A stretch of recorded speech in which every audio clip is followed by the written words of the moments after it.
Hi there, I'm Eli Sipka, and this is the Apatros review. Now, originally I was going to do an Uli Lamel film in this episode, but after watching it I realized it was actually far better than I expected. In fact, that film I watched was one of Uli Lamel's best of his post-millennial films, so I'm going to move it a little bit higher up in the show. So in this episode we'll take a look at Triloquist, which was a film that was directed by Mark Jones, yes, the guy who made Leprechaun, and this film was made in 2007 but released in 2008. First in Japan on the 7th of March, and then in the USA direct-to-DVD on the 15th of July 2008. It was part of the Dimension Extremes catalog. Now, it was directed and written by Mark Jones, produced by Mark Jones, Michael Levine, Marlon Perry, and Jack Edward Sawyers. And the cast includes Peyton Lopachin, Rocky Marquette, Katie Chonikas, Brian Krause, and Bruce Weitz. Now, the DVD I'm reviewing, actually I used to have this DVD a long time ago, but I made notes about it in its quality. It was a single-layered DVD. It was a rental-only disc from 20th Century Fox. It had 178 anamorphic aspect ratio, English stereo in the 192 kilobyte range, no subtitles, and only runs for about 78 minutes and 11 seconds in PAL format. The only supplement on it was a trailer.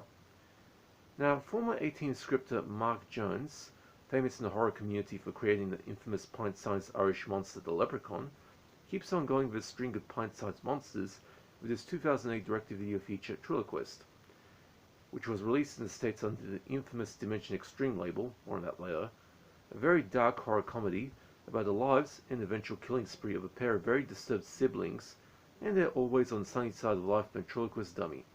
Needless to say, the Leprechaun can run rings around this dummy very easily.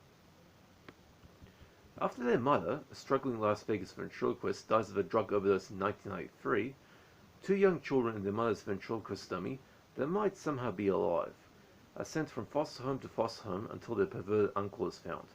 He puts them from hell, but they pay him back in kind by murdering him, forcing the siblings, the raging psychopath Angelina, her withdrawn younger brother Norbert, and their pet dummy, to go on the run, undertaking a violent road trip to their destiny in Las Vegas, leaving a long trail of mutilated bodies in their wake.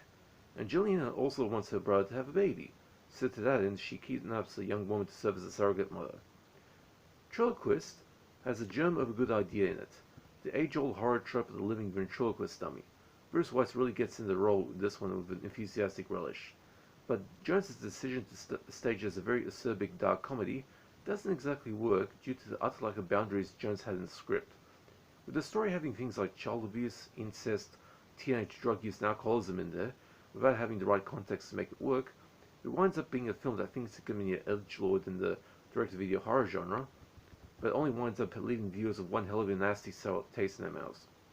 Mark Jones had reached his horror genre zenith with Leprechaun, but here only manages to ruin a potentially decent concept with an unsustainable level of acerbity and nastiness. Triloquist sits on the D, 2 out of 10 running on my grading ladder. It's a bad film. Now, for gore nudity. All the killings are done off screen, some of which are disturbing, but there's not really that much gore to be found here. As for nudity, there is none, but that doesn't leave out the incestuous nature between the siblings, and eventually a sexual relationship between the sister and the dummy, she eventually having the doll's love child. Now, as for the DVD.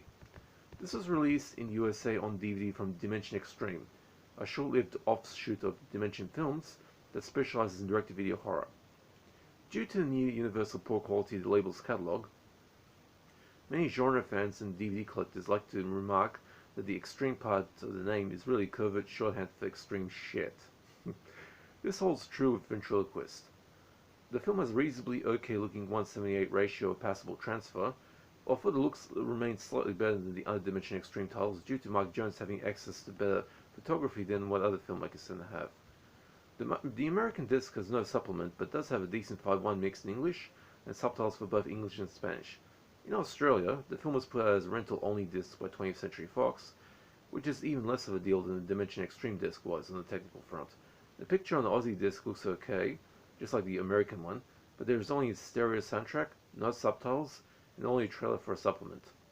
If you want to get this film but want to buy local, considering that the rental market has been gone for years now, there might be ex-rental copies of this one floating around, or for my advice is to go for the American disc instead. Okay, so Triloquist gets a D, 2 out of 10. It's bad. But that being said, I mean, it is pretty funny, but just it's a nasty sort of comedy. I mean, I do have a nasty sense of humor, but this one is just not that great. Anyway,